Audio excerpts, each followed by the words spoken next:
So when we come back to Tawheed al-Ibadah, worshipping Allah by maintaining His unity in that worship, we do so in the way that the companions of the Prophet Muhammad ﷺ did. We do not invent or introduce new ways of worship. As some people, for example, they want to celebrate the birthday of the Prophet Muhammad ﷺ. So they say, well, this is something good. They may even bring a verse from the Quran. They would say, Allah said in the Quran, إِنَّ اللَّهَ وَمَلَائِكَتَهُ يُصَلُّونَ عَلَى النَّبِيِّ يَا أَيُّهَا الَّذِينَ آمَنُوا صَلُّوا عَلَيْهِ وَسَلِّمُوا تَسْلِيمًا. They bring this verse out. And you say, well, where does it say celebrate the Prophet's birthday there? It's there, it's there. This is what it means. It's their interpretation. Right? Their interpretation.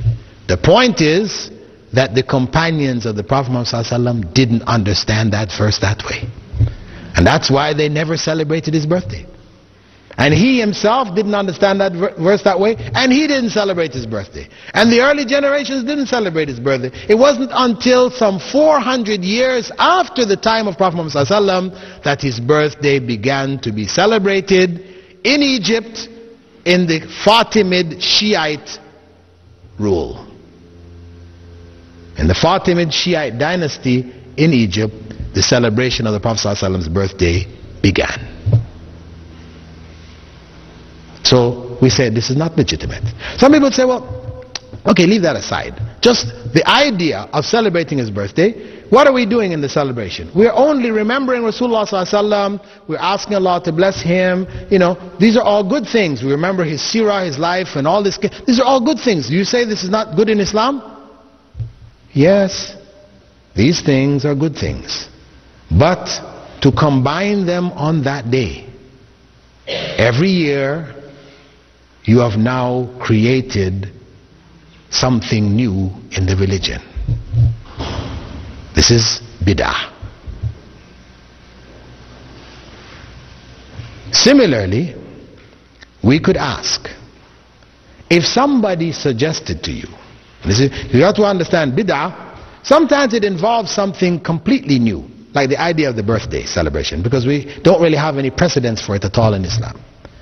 But bidah may actually have precedence in the religion itself, wherein a person takes something like, after prayers, raising your hand in dua.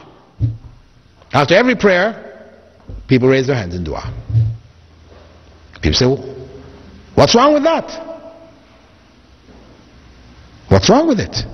Prophet Muhammad ﷺ said that Allah does not like, or he is shy, that anyone would raise their hands in dua and that they would put their hands down without fulfilling their wish, their desire.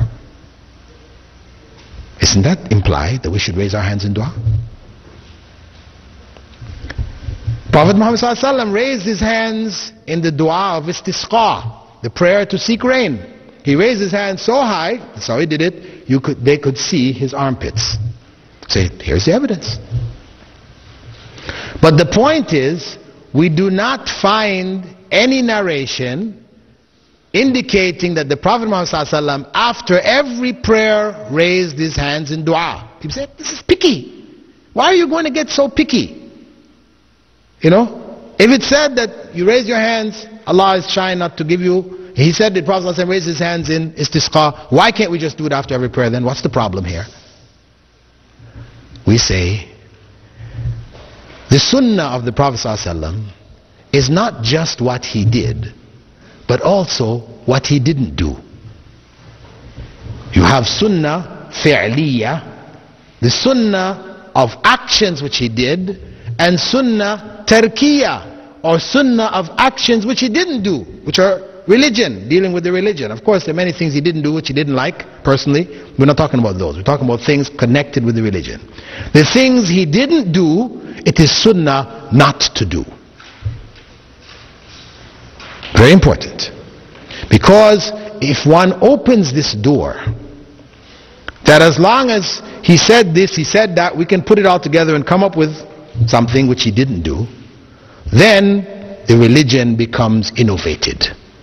You can now change the religion at will. Because I can bring something to you. I say to you, Prophet Muhammad ﷺ said, prayer in jama'ah is worth 27 times prayer by yourself. Everybody knows this. He also said, whenever you enter the masjid, you should pray 2 rak'at, 2 units of prayer before sitting down. Everybody knows this. Let us put the two together.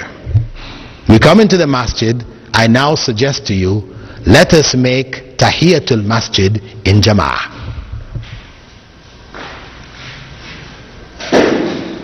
If I suggest that, what do people say? They said, no, you can't do that. Why not? Prophet ﷺ said the prayer in jama'ah is worth more than the prayer by yourself. He also said, whenever you come in, you should do these 2 rak'ah. Why can't we put them together and do it? Well, the Prophet ﷺ didn't do it. That's why, yes. He didn't do it, so we cannot do it. He made tahajjud in jama'ah. This is also sunnah, and he did it in jama'ah. We can do it because he did it. But to do tahiyyat al-masjid in jama'ah, or to do the sunnahs before dhuhr, the sunnahs after dhuhr in jama'ah, we can't do it because Prophet Muhammad ﷺ didn't do it.